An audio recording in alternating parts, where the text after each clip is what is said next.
Celebração da Disciplina, de Richard Foster. O caminho do crescimento espiritual.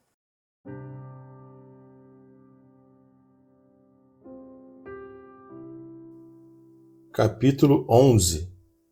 A disciplina da adoração. Adorar é vivificar a consciência com a santidade de Deus, suprir a mente com a verdade de Deus, purificar a imaginação com a beleza de Deus, abrir o coração ao amor de Deus, consagrar a vontade ao propósito de Deus. William Temple. Adorar é experimentar a realidade, é tocar a vida, é reconhecer, sentir, experimentar o Cristo ressurreto em meio ao ajuntamento da comunidade. É irromper na Shekinah de Deus, ou melhor ainda, ser invadido pela Shekinah de Deus. Nota de rodapé A. Shekinah significa a glória ou resplendor de Deus que habita no meio de seu povo. Indica a proximidade da divina presença, em contraposição a um Deus abstrato e indiferente. Voltando ao texto, Deus está procurando adoradores. Jesus declarou: os verdadeiros adoradores adorarão o Pai em espírito e em verdade. São estes os adoradores que o Pai procura. João 4:23. É Deus quem procura, atrai, convence. A adoração é a reação humana à iniciativa divina. Em Gênesis, Deus anda pelo jardim à procura de Adão e Eva. Na crucificação, Jesus atraiu homens e mulheres a si. João 12:32. As Escrituras estão repletas de exemplos do esforço de Deus para iniciar, restaurar e manter a comunhão com seus filhos. Deus é semelhante ao pai do filho perdido, que ao ver seu filho ao longe, disparou em sua direção para dar-lhe as boas-vindas. A adoração é nossa reação à oferta de amor que se origina no coração do Pai. Sua realidade central expressa-se em espírito e em verdade.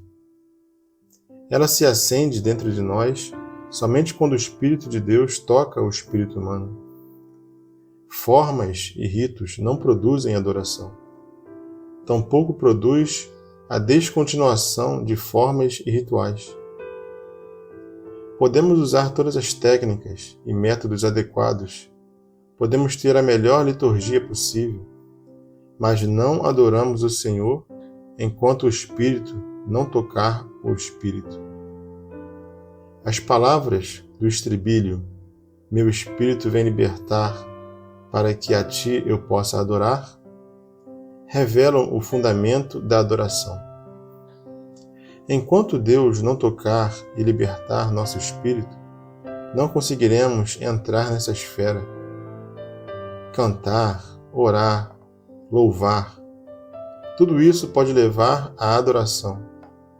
Mas a adoração é maior que quaisquer dessas coisas. Nosso espírito precisa ser inflamado pelo fogo divino. Em consequência disso, não precisamos ficar excessivamente preocupados com a questão da forma correta de adorar. A liturgia sofisticada ou popular, desta ou daquela forma, é um assunto periférico. Somos incentivados a esse raciocínio quando nos damos conta de que nenhuma passagem do Novo Testamento prescreve uma forma específica de adoração. De fato, o que encontramos é uma liberdade inacreditável naqueles que possuem raízes profundas no sistema litúrgico das sinagogas. Eles tinham a realidade. Quando o Espírito toca o Espírito, a questão da forma é relegada inteiramente a segundo plano. Dizer que as formas estão em segundo plano não é afirmar sua irrelevância. Enquanto formos seres humanos finitos, precisaremos das formas. Precisamos ter odres que dêem corpo à nossa experiência de adoração. Contudo, a forma não deve ser confundida com a adoração. Ela só nos conduz à adoração. Em Cristo, temos liberdade para utilizar qualquer forma que intensifique a adoração. Se essa forma nos impede de ter experiências com o Cristo vivo, então não é a melhor forma. O objeto da adoração. Jesus responde, de uma vez por todas, a pergunta: a quem devemos orar? Ele diz: adore o Senhor, o seu Deus, e só a Ele preste culto. Mateus 4:10. O único Deus verdadeiro é o Deus de Abraão, Isaque e Jacó. O Deus que Jesus Cristo revelou. Deus deixou claro sua aversão a qualquer espécie de idolatria ao incluir um mandamento incisivo no início do Decálogo: não terás outros deuses além de mim. Êxodo 23. A idolatria não consiste apenas em curvar-se diante de objetos de adoração visíveis. A. W. Tozer declara: a essência da idolatria é abrigar pensamentos a respeito de Deus que sejam indignos dele. Pensar corretamente a respeito de Deus é, em essência, pôr tudo no lugar. Pensar errado a respeito de Deus é, por sua vez, tirar tudo do lugar. Precisamos a todo custo enxergar quem é Deus, ler a respeito de sua autorrevelação ao antigo povo de Israel, meditar sobre seus atributos, atentar para a revelação de sua natureza em Jesus Cristo. Quando vemos o Senhor dos Exércitos, alto e elevado, ponderamos sobre sua sabedoria e conhecimento infinitos. Ficamos maravilhados com sua misericórdia e amor insondáveis, e não nos resta outra coisa a não ser nos precipitar na doxologia. Alegre teus atributos confessar, todos eles gloriosos, que não se podem contar. Enxergar quem o Senhor é conduz-nos à confissão. Quando Isaías teve a visão da glória de Deus, ele gritou: ai de mim, estou perdido, pois sou um homem de lábios impuros e vivo no meio de um povo de lábios impuros. Os meus olhos viram o Rei, o Senhor dos Exércitos. Isaías 6:5. A pecaminosidade penetrante dos seres humanos torna-se evidente quando contrastada com a santidade radiante de Deus. Nossa inconstância torna-se aparente assim que enxergamos a fidelidade de Deus. Entender sua graça é entender nossa culpa. Adoramos o Senhor não somente por causa de quem Ele é, mas também por causa do que Ele tem feito. Acima de tudo, o Deus da Bíblia é o Deus que age. Sua bondade, fidelidade, justiça e misericórdia podem todas ser vistas na forma pela qual Ele lida com seu povo. Suas ações graciosas não estão somente gravadas na história antiga, mas também entalhadas em nossa história pessoal. Como o apóstolo Paulo afirma, a única reação plausível é a adoração. Romanos 12:1. Louvamos Deus por quem Ele é e agradecemos a Ele por aquilo que tem feito. A prioridade da adoração. Se é para o Senhor ser Senhor, é necessário que a adoração seja uma prioridade em nossa vida. O primeiro mandamento de Jesus é: ame o Senhor, o seu Deus, de todo o seu coração, de toda a sua alma, de todo o seu entendimento e de todas as suas forças. Marcos 12:30. A prioridade divina é a adoração em primeiro lugar e o serviço em segundo. Nossa vida deve estar entremeada com louvor, ação de graças e adoração. O serviço brota da adoração. Quando ele substitui a adoração, é idolatria. a atividade é inimiga da adoração. A principal função dos sacerdotes levitas era se aproximar para ministrar diante de mim. Ezequiel 44:15. No sacerdócio do Antigo Testamento, ministrar diante de Deus precedia todos os outros trabalhos. E isso também vale para o sacerdócio dos crentes do Novo Testamento. Uma tentação perigosa que todos enfrentamos é ficar atabalhoados atendendo a solicitações de serviço sem ministrar ao próprio Deus. Hoje, Deus está conclamando sua igreja de volta à adoração. Isso pode ser visto nos altos círculos eclesiásticos, nos quais há um interesse renovado na intimidade com Deus. Também pode ser visto nos círculos comuns da igreja, nos quais há um interesse renovado na liturgia. E pode ser visto em todas as instâncias que ficam entre os dois círculos. É como se Deus estivesse dizendo: quero de volta o coração do meu povo. Se traçarmos o objetivo de ir aonde Deus está indo e fazer o que Deus está fazendo, entraremos numa adoração mais profunda, mais autêntica. Preparando-se para a adoração. Uma característica marcante da adoração na Bíblia é que o povo se reunia tendo algo a que só podemos chamar expectativa santa.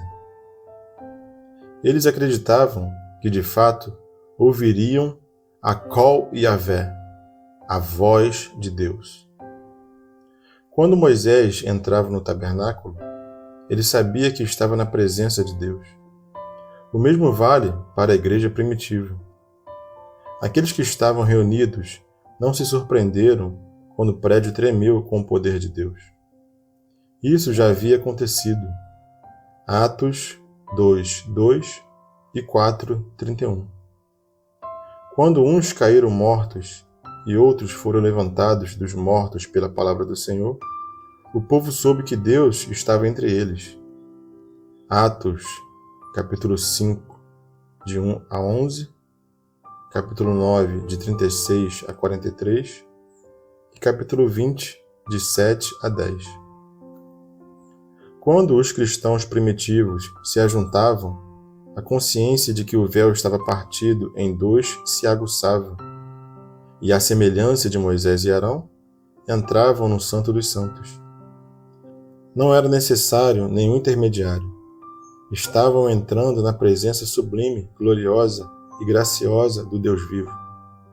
Eles se ajuntavam com expectativa, sabendo que Cristo estava presente entre eles, que os ensinaria e os tocaria com seu poder. Como cultivamos essa expectativa sagrada? Começa em nós, quando entramos na Shekinah do coração. Enquanto cuidamos das tarefas do dia a dia, nosso interior transborda em adoração. Trabalhamos, divertimos-nos, comemos e dormimos, mas ainda assim estamos ouvindo, sempre ouvindo nosso Mestre. Os escritos de Frank Laubach estão repletos da sensação de viver debaixo da sombra do Onipotente. Entre todos os milagres, o maior é este: saber que te encontro mais intensamente quando trabalho ouvindo. Dou-te graças também pelo hábito da conversa constante ficar cada dia mais fácil.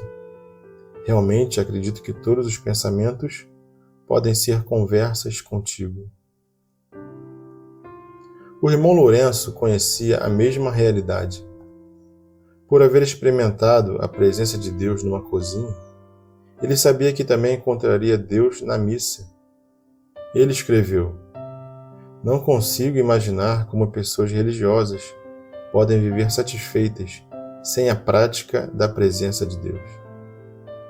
Os que já experimentaram a Shekinah de Deus no cotidiano nunca mais conseguem se satisfazer sem a prática da presença de Deus. Captando a perspectiva do irmão Lourenço e de Frank Laubach, dediquei um ano inteiro a aprender como viver constantemente receptivo a Jesus, na qualidade de meu mestre sempre presente. Determinei-me a aprender seu vocabulário. Ele está se dirigindo a mim por meio daqueles pássaros que cantam ou por meio daquele rosto triste.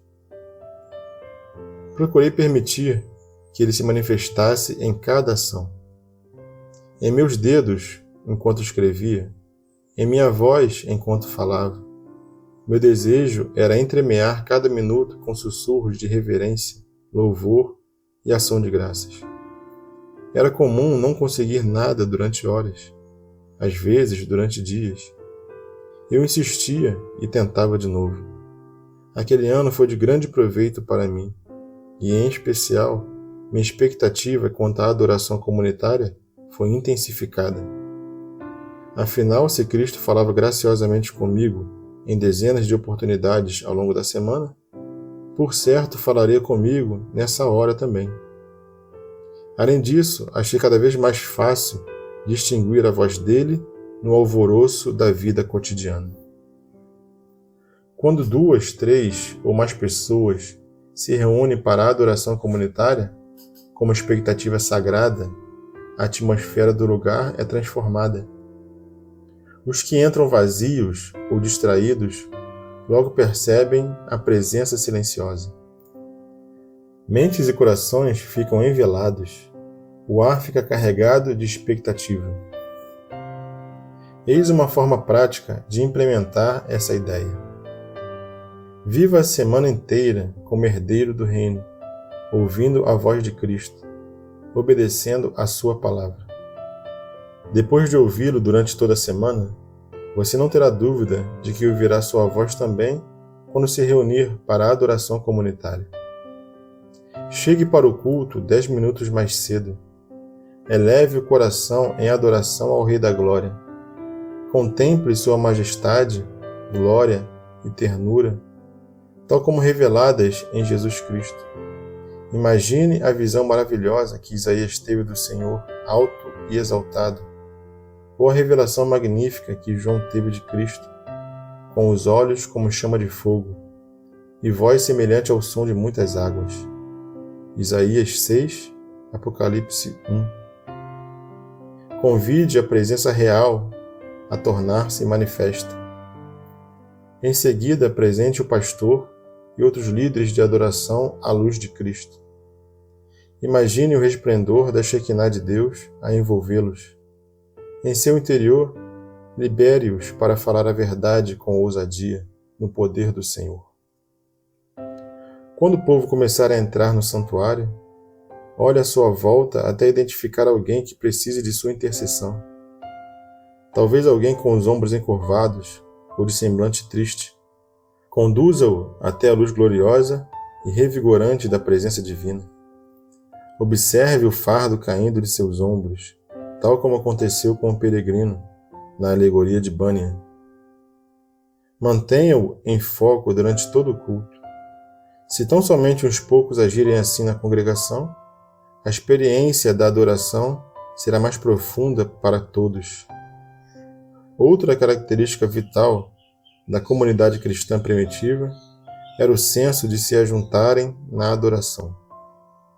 Em primeiro lugar, o ajuntamento realmente significa um grupo reunido. Em segundo lugar, eles se ajuntavam em unidade de espírito, transcendendo o individualismo. Em contraste com as religiões do Oriente, a fé cristã enfatiza com vigor a adoração comunitária. Mesmo em situações de extremo perigo, a comunidade primitiva era orientada a não abandonar os ajuntamentos. Hebreus 10, 25. As epístolas fazem constantes referências à comunidade cristã como o corpo de Cristo. Assim como a vida é inconcebível sem cabeça, pernas e braços, era igualmente inconcebível para aqueles cristãos viver isolados uns dos outros. Martinho Lutero dá testemunho do fato de que, em minha casa, não há nenhum aconchego ou vigor em mim, mas na igreja, quando a multidão se ajunta, um fogo se acende em meu coração e extravasa. Além disso, quando o povo de Deus se reúne, é comum a sensação de estar ajuntado numa só mente, vendo as coisas da mesma forma. Filipenses 3,15. Thomas Kelly escreve: somos impregnados de uma presença revigorante que derruba certas paredes de privacidade e isolamento em nosso interior, mesclando nosso espírito com a vida e o poder que ultrapassam o indivíduo. Uma presença objetiva e dinâmica nos envolve, nutre nossa alma, exprime consolo alegre e indizível e vivifica áreas profundas de nós que jaziam inertes. Quando estamos verdadeiramente reunidos na adoração, ocorrem coisas que jamais aconteceriam se estivéssemos sozinhos. É certo que existe a psicologia de grupos, porém nesse caso há muito mais. É interpenetração divina. Acontece aquilo que os autores bíblicos chamam koinonia, uma profunda comunhão interna no poder do Espírito. Essa experiência transcende em muito o espírito de grupo. Em nada depende de unidades homogêneas, nem mesmo de uma pessoa obter informações a respeito da vida de outra. O que nos isola é dissolvido divinamente. No poder do único Espírito, somos envolvidos em tal senso de unidade e da presença que todas as palavras são silenciadas e somos abrigados por uma calmaria e por um entrelaçamento inexprimíveis no interior de uma vida mais ampla. Essa comunhão na adoração substitui a adoração insípida e maçante. O líder da adoração. A adoração genuína tem apenas um líder, Jesus Cristo. Quando digo que Ele é o líder da adoração, quero dizer, antes de tudo, que Cristo está vivo e presente no meio do seu povo. Sua voz pode ser ouvida no coração de cada um, e sua presença é reconhecida. Não apenas iremos ler a respeito dele nas Escrituras, mas também iremos conhecê-lo por revelação. Ele quer nos ensinar, guiar, repreender e consolar. Cristo está vivo e presente em todos os seus ofícios. Na adoração, tendemos a enxergar Cristo apenas em seu ofício sacerdotal de Salvador e Redentor, mas ele também está entre nós como profeta e rei. Ou seja, ele nos ensinará a respeito da justiça e nos dará poder para fazer o que é correto. George Fox recomenda: reúnam-se em nome de Jesus. Ele é o profeta de vocês, o pastor, o bispo, o sacerdote no meio de vocês, para recebê-los, santificá-los e nutri-los com a vida e para vivificá-los com a vida. Além disso, Cristo está vivo e presente com todo o seu poder. Ele não nos salva somente das consequências do pecado, mas também da dominação do pecado. Qualquer que seja a sua instrução, ele nos dará também a capacidade de obedecer. Se Jesus é nosso líder, é de esperar que milagres aconteçam durante a adoração. Curas internas e externas serão a regra e não a exceção. O livro de Atos não será apenas uma história contada, mas algo que experimentamos. Por fim, Cristo é o líder da adoração, pois somente Ele decide quais meios humanos serão usados, se é que o serão. Os crentes pregam, profetizam, cantam e oram, conforme são inspirados pelo líder. Assim, não sobra espaço para exaltar reputações individuais. Somente Jesus é honrado. À medida que a cabeça os inspira, qualquer um ou todos os dons do Espírito são exercidos com liberdade e alegremente recebidos. Talvez seja proferida uma palavra de conhecimento que revela a intenção do coração, e assim saberemos que o Rei Jesus está no comando. Talvez alguém profetize ou faça uma exortação que nos deixe de cabelo em pé, porque sentimos que a Kol Yavé, ou seja, a voz de Deus, foi pronunciada. A pregação e o ensino, que brotam porque a cabeça viva os inspirou, dão fôlego à adoração. A pregação sem unção divina cai como gelo sobre a comunidade adoradora. A mensagem que vem do íntimo inflama o espírito da adoração. A pregação que vem da mente apaga o tição em brasa. Não existe nada mais revitalizante que a pregação inspirada pelo Espírito. Não existe nada mais mortífero que a pregação humanamente inspirada. Após essa exposição vigorosa a respeito da liderança de Cristo na adoração, talvez você acabe pensando que a liderança humana não é importante. Nada pode estar mais longe da verdade. Se Deus não designar líderes inspirados, compassivos e com autoridade para levar o povo a adorar, então a experiência da adoração será quase impossível. É por esse motivo que existem os dons de liderar concedidos pelo Espírito. Efésios 4:11. Os líderes de adoração inspirados por Deus não devem intimidar-se com a responsabilidade da liderança. O povo precisa ser conduzido à adoração, desde o pátio externo até o pátio interno, e finalmente ao Santo dos Santos. Deus unge líderes para que liderem seu povo nessa progressão até que a adoração seja alcançada. Estradas para a adoração. Um dos motivos pelos quais a adoração deve ser considerada uma disciplina espiritual é por ser uma forma estabelecida de agir e de viver que nos põe diante de Deus para que Ele possa nos transformar. Embora estejamos apenas reagindo ao toque libertador do Espírito Santo, existem estradas divinamente traçadas para alcançar essa esfera. A primeira que leva à adoração é o sossego de toda atividade de origem humana. Sossegar a atividade humana, expressão criada pelos patriarcas da vida interior, não é coisa confinada aos cultos formais de adoração, mas é um estilo de vida. Ela deve permear o tecido da vida cotidiana. Devemos viver num silêncio perene, interno, pronto para ouvir, a fim de que Deus seja a origem de nossas palavras e ações.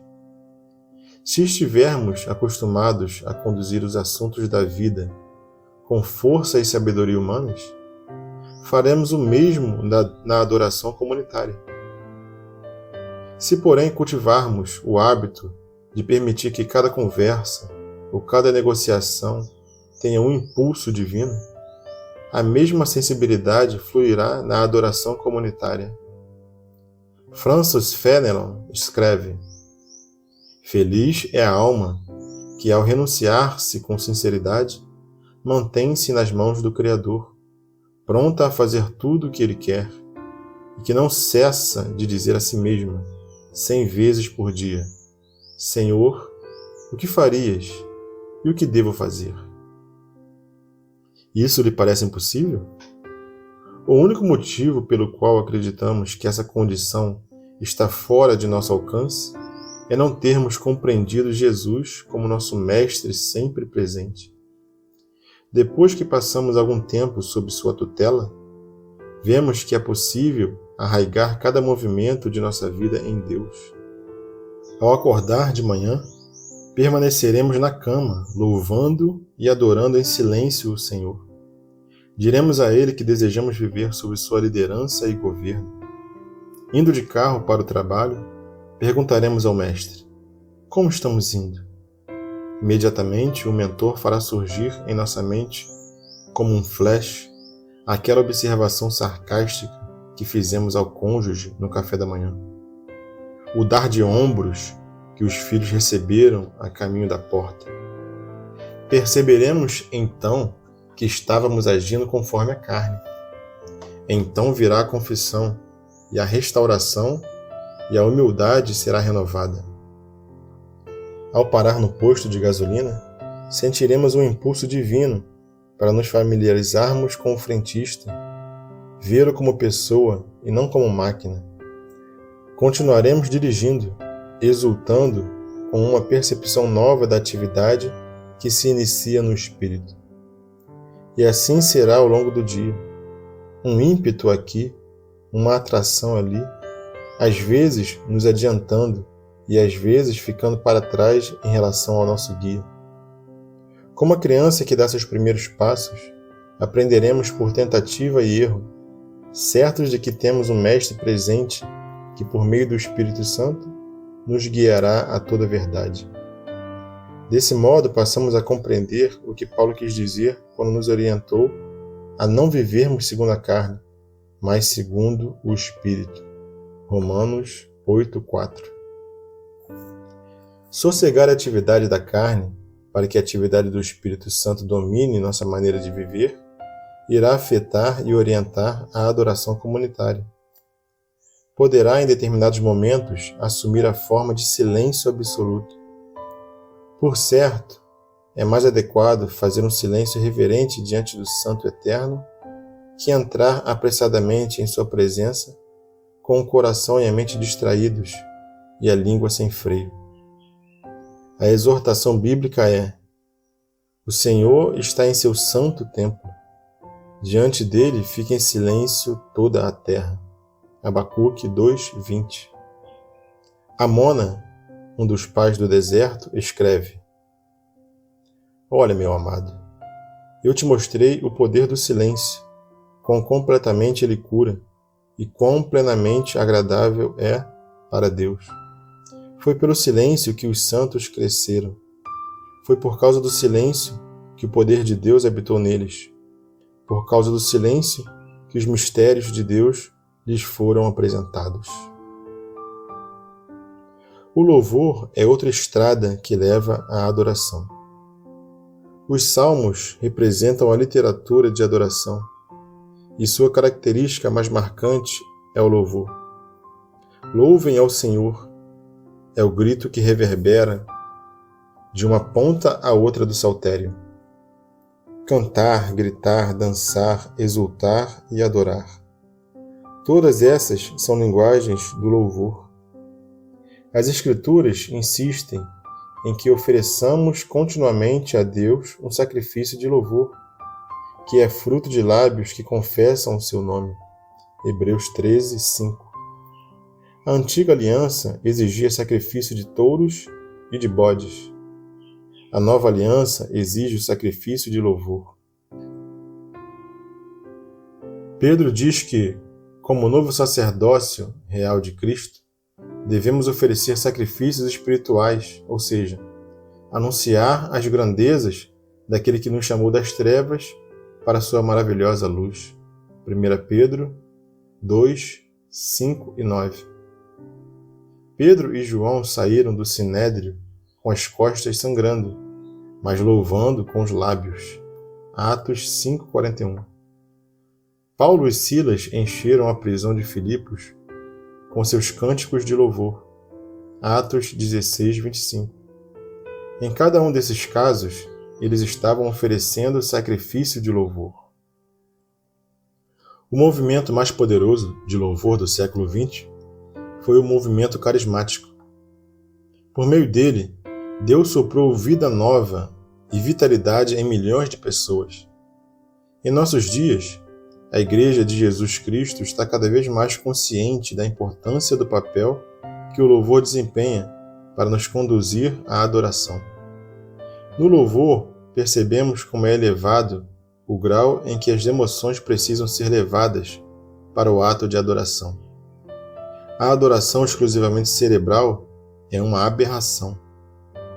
Os afetos são parte legítima da personalidade humana e devem desempenhar seu papel na adoração. Fazer tal afirmação não significa que a adoração deva cometer violência contra as faculdades racionais, mas que em si as faculdades racionais são insuficientes. Paulo aconselha-nos a orar com o Espírito, mas também com o entendimento, a cantar com o Espírito, mas também com a mente. 1 Coríntios 14:15. Esse é um dos motivos da existência do dom espiritual de falar em línguas. Ele nos ajuda a ir além da mera adoração racional e alcançar no íntimo a comunhão com o Pai. Pode ser que a mente não saiba o que está sendo dito, mas dentro de nós o Espírito compreende. O Espírito toca o Espírito. A intenção do cântico é conduzir-nos ao louvor. Ele cria o ambiente para a expressão das emoções. Por meio da música, expressamos nossa alegria, nossa ação de graças. Nada menos que 41 salmos ordenam que cantemos ao Senhor. Se nos concentrarmos no cântico, ele nos dará um foco e iremos convergir para o centro. Mentes e espíritos fragmentados se fundirão num todo unificado e nos inclinaremos para Deus. Deus pede uma adoração que envolva todo o nosso ser, corpo, mente, espírito e emoções. Tudo deve ser depositado no altar da adoração. É comum esquecermos que a adoração deve incluir o corpo, a mente e o espírito. A Bíblia descreve a adoração em termos corporais. O significado da raiz da palavra hebraica, que traduzimos por adoração, é prostrar. O verbo abençoar significa literalmente ajoelhar. Ação de graças refere-se a estender a mão. Por toda a Escritura encontramos uma variedade de posturas físicas vinculadas à adoração. Prostrar-se, ficar em pé, ajoelhar-se, levantar as mãos, bater palmas, levantar a cabeça, abaixar a cabeça, dançar, vestir-se com pano de saco e cobrir-se de cinzas. Portanto, devemos oferecer nosso corpo a Deus, bem como todo o resto de nosso ser.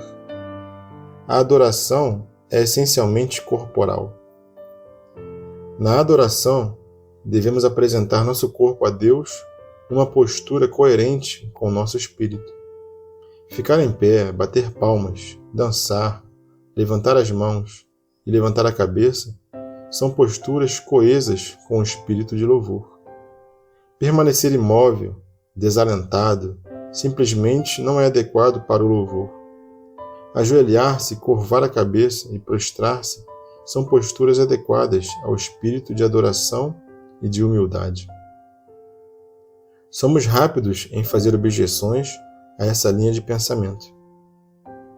As pessoas têm temperamentos diferentes, argumentamos.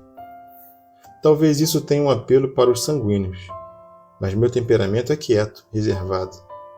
Não é o tipo de adoração que satisfaz minhas necessidades. O que precisamos enxergar é que na adoração a pergunta verdadeira não é: o que satisfará minhas necessidades? A pergunta verdadeira é: que tipo de adoração Deus está pedindo? Fica claro que Deus pede uma adoração com todo o entusiasmo. É tão razoável esperar que a adoração convicta seja física, quanto esperar que ela seja cerebral.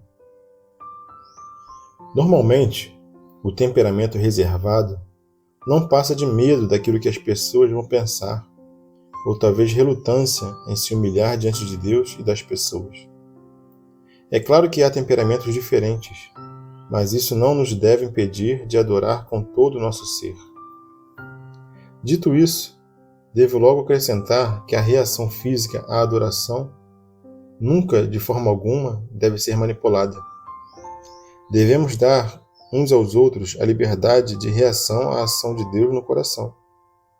Em muitas das experiências de adoração que tive, num momento qualquer era possível ver pessoas sentadas, em pé, ajoelhadas e prostradas. E o Espírito de Deus repousava sobre todas elas.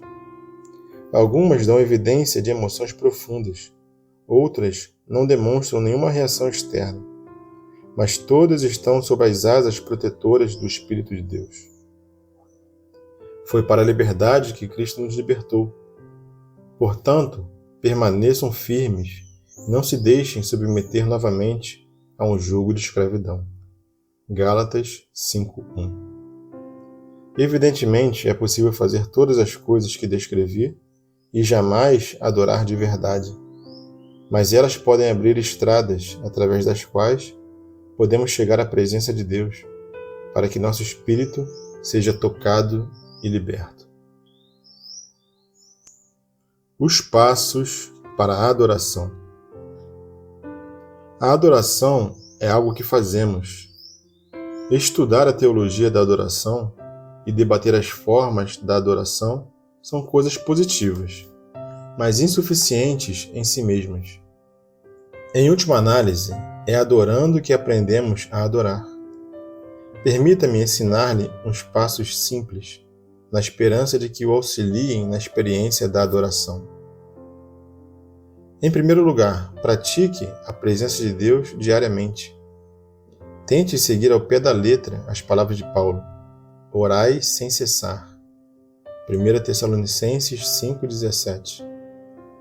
Entremeie cada momento com sussurros interiores de adoração, louvor e ação de graças.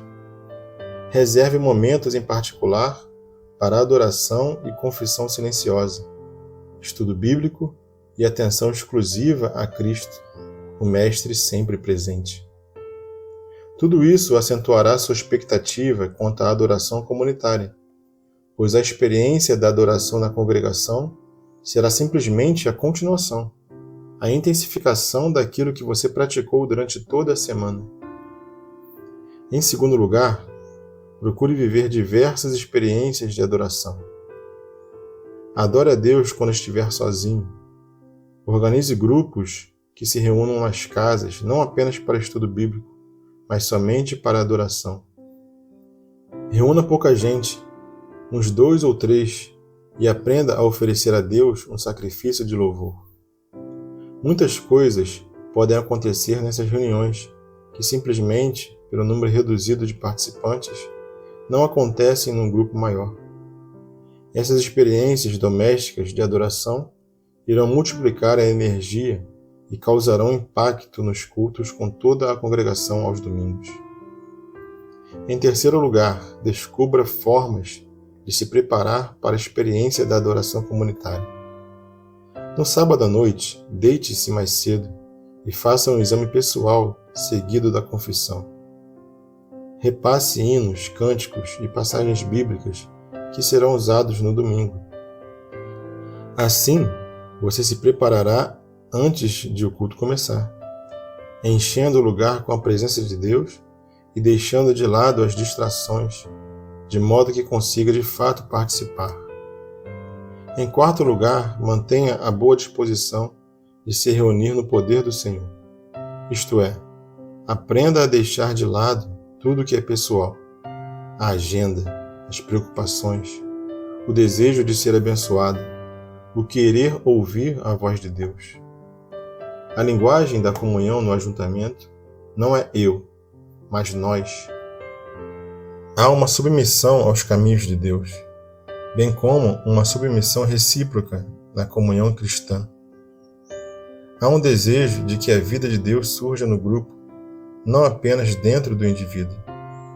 Se você estiver orando pela manifestação de dons espirituais, eles não precisam necessariamente vir sobre você, mas podem manifestar-se em qualquer um ou no grupo inteiro, se isso for agradável a Deus. Deve haver uma somente, um mesmo modo de pensar. Em quinto lugar, cultivem uma dependência santa. Dependência santa significa que você é incondicional e inteiramente dependente de Deus diante de qualquer acontecimento importante. Isso demanda um trabalho interno e árduo para que o mal perca a força e o bem progrida. Então você irá aguardar ansiosamente a ação, o ensino, o convencimento ou a vitória de Deus. Essa obra é de Deus, não sua. Em sexto lugar, absorva com gratidão as distrações. Se houver barulho ou alguma desordem, aprenda a suportar e a superar a situação em vez de se aborrecer. Se as crianças estiverem correndo soltas pelo recinto, abençoe-as.